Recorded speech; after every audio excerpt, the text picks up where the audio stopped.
নমস্কার, আমি অ্যাস্ট্রোলজার শ্রী শান্তনু শাস্ত্রী। প্রধান রেখাগুলোর সঙ্গে প্রথমে পরিচয় করি, আমার ভিডিও শুরু করছি। এইটা হচ্ছে আমাদের আয়ুরেখা, সি এর মতন আয়ুরেখা। এটা হচ্ছে আমাদের শিরোরেখা বা ব্রেন লাইন, এটা হচ্ছে ভাগ্যরেখা, আর এটা হচ্ছে আমাদের হৃদয় রেখা বা হার্ট লাইন। তাহলে দেখা যাচ্ছে যে এইখানে একটি প্রশ্ন অনেকের থাকে যে শারীরিক অসুস্থতা, অসুখ বিসুখ নিয়ে সবাই আমরা আমাদের সবচেয়ে বড় শত্রু রোগ, তাকে ভয় পাই। কোন ক্ষেত্রে শারীরিক অসুস্থতা আসলেও আপনার খুব একটি সেটি বাড়াবাড়ি হবে না এবং আপনি তাড়াতাড়ি করে মুক্তি পেয়ে যাবেন, সেই যোগাযোগ নিয়ে আজকে একটি বিশেষ ভিডিও তৈরি করছি। গবেষণালব্ধ ভিডিও, অনেকের ওপর আমি অনেকের করতল চেক করে দেখেছি এবং যেটা বই পড়েও জেনেছি, তারপরে এই ভিডিওটি তৈরি করছি। দেখা গেল যে এইটা হচ্ছে আমাদের বৃহস্পতির ক্ষেত্র এবং এটা হচ্ছে আমাদের রবির ক্ষেত্র। এটা হচ্ছে রবির ক্ষেত্র, এটা হচ্ছে বৃহস্পতির ক্ষেত্র।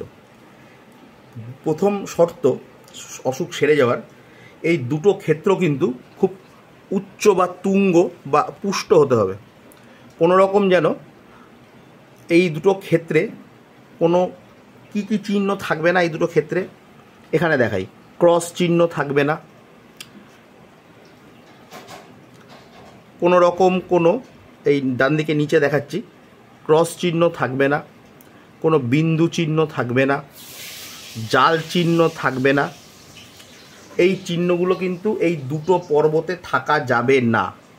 ক্রস চিহ্ন বা বিন্দু চিহ্ন বা জাল চিহ্ন কোনোভাবেই কিন্তু এই পর্বতে থাকা যাবে না।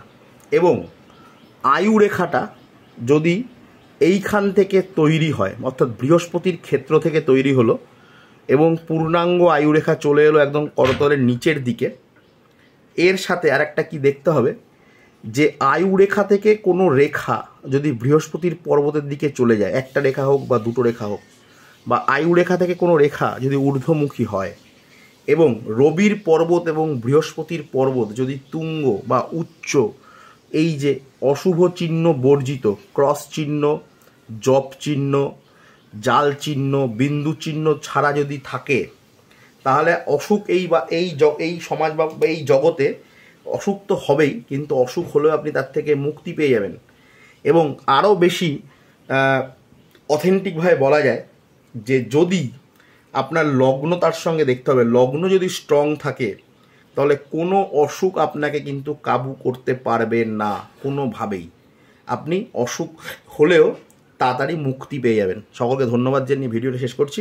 নমস্কার।